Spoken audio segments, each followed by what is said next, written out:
How to use a Yalmas Instant Tattoo.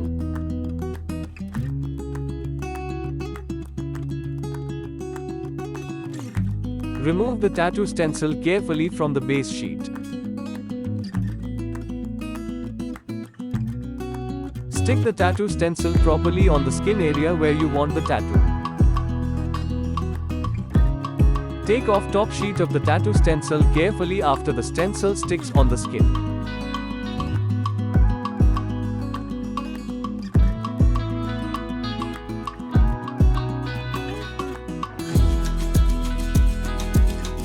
Fill the open area with black tattoo color. Spread black tattoo color evenly with the help of a small spatula, stick or cotton bud.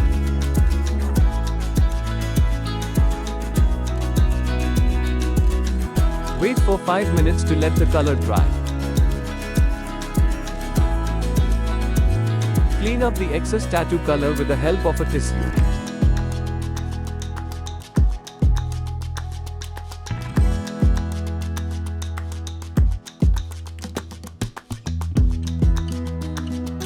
Remove the tattoo stencil carefully and wash the tattoo under water.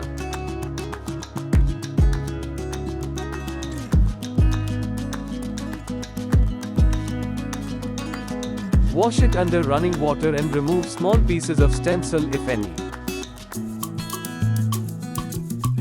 Your Yalmas Instant Tattoo is ready.